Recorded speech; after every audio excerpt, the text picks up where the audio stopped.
Hello friends, আমি পারমিতা ঝোলে ঝালে বাঙালিতে তোমাদের মোস্ট ওয়েলকাম। আজ আমি তোমাদের তৈরি করে দেখাবো চটপটা কিছু একটা, সেটা হচ্ছে মশলা পরোটা। এটা খেতে খুব সুন্দর, যে কেউ তোমরা তৈরি করে ফেলতে পারো।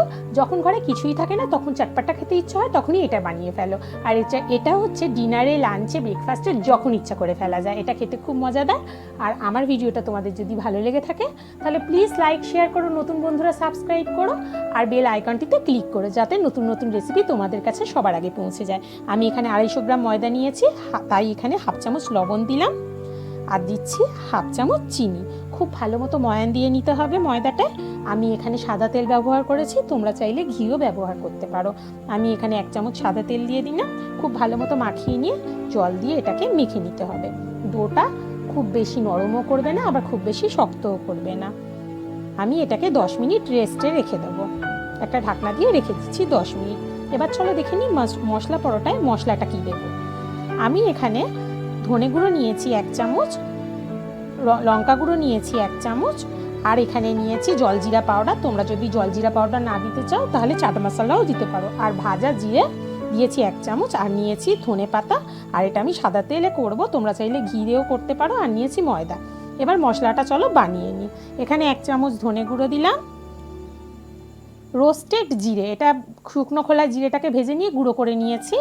আর নিচ্ছি লঙ্কা গুঁড়ো। আর চাট মশলা তোমাদের বাড়িতে যদি থাকে দেবে, যদি না থাকে তাহলে জলজিরা পাউডারটাও দিয়ে দিতে পারো।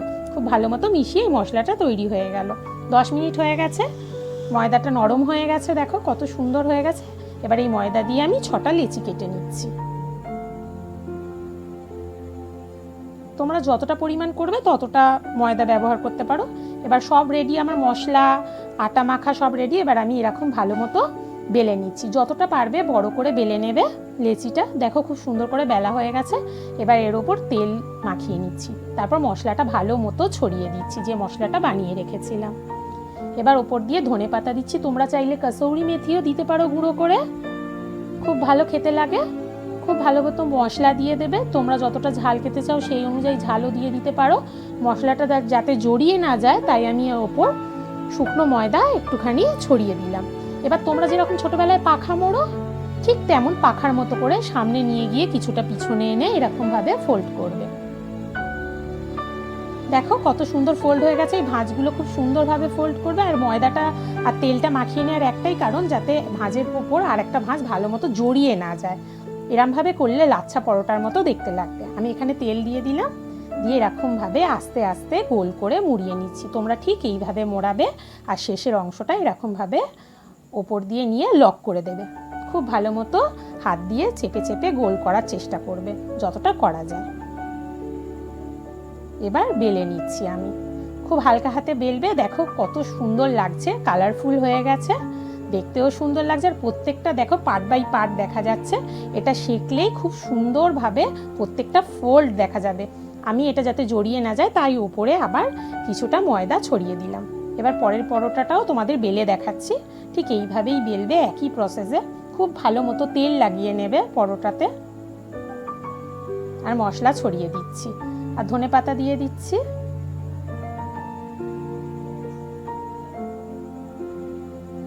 শুকনো ময়দা ছড়াবে। আর ঠিক এরকম ভাবে সরু সরু ফোল্ড করে এরকম আগে নিয়ে গিয়ে পিছনে নিয়ে গিয়ে এরকম ভাবে পাখার মতো করে ভাঁজ করে নিয়েছি। দেখো ঠিক এরকম ভাবে এরকম হাত দিয়ে যতটা পারবে লেচিটাকে গোল করার চেষ্টা করবে। তারপর হালকা হাতে বেলে নেবে। আর বেলার পর উপরে অবশ্যই শুকনো ময়দা ছিটিয়ে দেবে, যাতে একটার পর একটা পরোটা না লেগে যায়।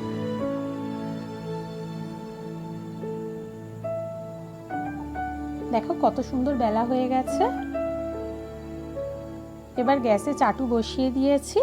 এবার আমি পরোটাটা সেঁকে নিচ্ছি। খুব ভালো মতো স্টিম কমিয়ে হালকাভাবে এক পিঠ সেঁকা হয়ে গেলে আর এক পিঠ উল্টে দিয়েছি। দেখো লাল লাল হয়ে গেছে, খুব ভালো মতো সেঁকা হয়ে গেছে। আমি এখানে অল্প তেল ব্যবহার করার জন্য এরকম একটা ব্রাশ দিয়ে তেল লাগিয়ে নিচ্ছি। তোমরা চাইলে চামচেও দিয়ে দিতে পারো। আমি এখানে যাতে অল্প তেল ব্যবহার হয় তাই এইরকম প্রসেস ব্যবহার করেছি। দুপিটেই আমি হালকাভাবে তেল লাগিয়ে নিলাম। এবার দেখো কত সুন্দর প্রত্যেকটা ফোল্ড খুলে গেছে, লাচ্ছা পরোটার মতো, আর খেতেও অসাধারণ লাগবে।